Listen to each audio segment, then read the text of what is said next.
Hello नमस्कार दोस्तों। 6 जनवरी को एक और एसएमई आईपीओ ओपन होने जा रहा है इंडोबेल इंसुलेशन लिमिटेड का। तो देखेंगे हम कंपनी के काम के बारे में, उसके बाद जानेंगे आईपीओ डिटेल, कंपनी के फाइनेंशियल कैसे हैं, ग्रे मार्केट में डिमांड कैसी चल रही है, और अंत में बताएंगे अपना व्यू कि इस एसएमई आईपीओ में अप्लाई करना है जिसको अवॉइड करना। तो सबसे पहले देख ले रहे हम कंपनी के काम के बारे में।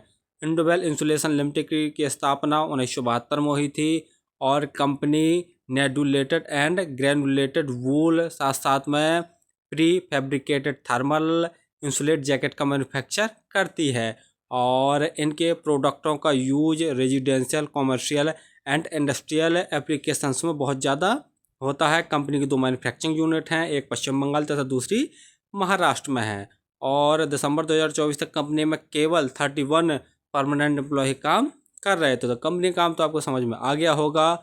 और आईपीओ डिटेल जानने से पहले आप हमारे चैनल को सब्सक्राइब जरूर कर लें ताकि आपको समय समय पर आईपीओ संबंधी जानकारी और एसएमई आईपीओ संबंधी जानकारी मिलती रहे। चलिए अब देख ले रहे हैं आईपीओ की डिटेल के बारे में। आईपीओ 6 जनवरी को ओपन होने जा रहा है और 8 जनवरी तक ये ओपन रहेगा। प्राइस बैंड 46 रुपये पर शेयर रखा गया और लॉट साइज 3000 शेयरों का रखा गया। टोटल साइज 10.14 करोड़ का रखा गया, जिसके तहत एक पूरे प्रोसेस हुआ अर्थात शेयर जारी कर रही है। अलॉटमेंट 9 जनवरी को आपको पता चल जाएगा और यदि आपको आईपीओ लॉट नहीं होता तो 10 जनवरी तक आपके पैसे रिफंड वापस आपके अकाउंट में आ जाएंगे। लिस्टिंग डेट 13 जनवरी रखी गई है।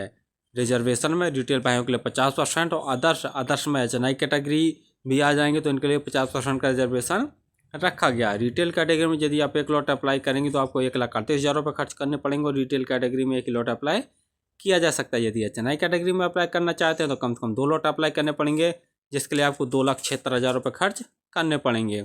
आईपीओ आने के पहले इनकी प्रोमोटर होल्डिंग 99.99% थी। आईपीओ आने के बाद इनकी प्रोमोटर होल्डिंग 65% जैसी बचेगी। आरओई 18.21%, आरओसी 28.15%, डेब्ट इक्विटी 0.93, पीई 34.18। पीई वाइज देख लिया तो बहुत महंगी वैल्यूएशन पर अपने आईपीओ को लेके आए हैं। बाकी आरओई और आरओसी ठीक ठाक है। कंपनी का फाइनेंशियल जैसा देख रहे हैं तो आल अमाउंट सभी के सभी लाख में दिए हुए हैं। कंपनी के ऐसे साल दर साल लगातार बढ़ रहे हैं।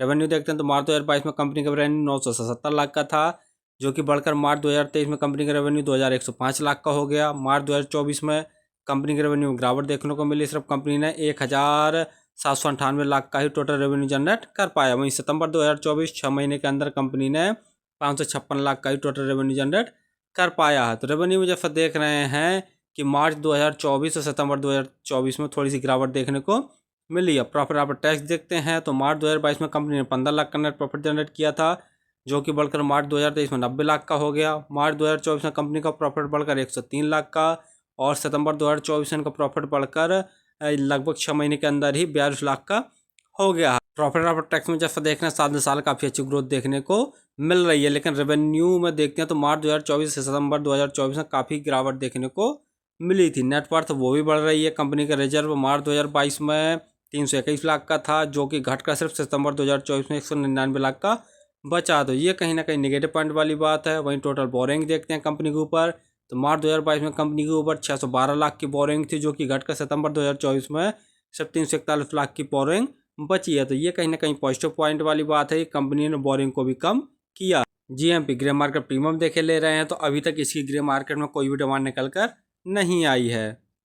फाइनली हमने देखा कि इंडोबेल इंसुलेशन लिमिटेड का मेनली काम है नेडुलेटेड एंड ग्रेनुलेटेड वूल का मैन्युफैक्चर करना, साथ साथ में pre fabricated thermal insulate jacket and insulation प्रोडक्टों का मैन्युफैक्चर करना, जिनका यूज हम बता ही चुके हैं कि रेजिडेंशियल, कमर्शियल और इंडस्ट्रियल एप्लीकेशंस में बहुत ज़्यादा होता है। तो कंपनी काम तो ठीक ठाक है, सदाबहार वाला, हमेशा डिमांडिंग वाला हो, चलते रहने वाला काम है। अगला कंपनी के जैसे फाइनेंशियल देख रहे हैं तो वो काफ़ी वीक हैं। जैसा हमने देखा कि कंपनी के जो रेवेन्यू में है मार्च 2024 से सितंबर 2024 में काफ़ी ज़्यादा गिरावट देखने को मिली है और वहीं बोरिंग भी कंपनी के ऊपर कम हुई। तो ये कंपनी के पास पॉजिटिव पॉइंट है, लेकिन रिजर्व भी कंपनी के साथ में कम हुआ है।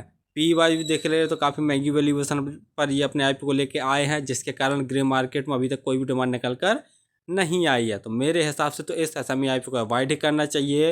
लेकिन फिर भी यदि आप इस एसएमई आईपीओ में अप्लाई करना चाहते हैं तो लास्ट डे ही अप्लाई करें।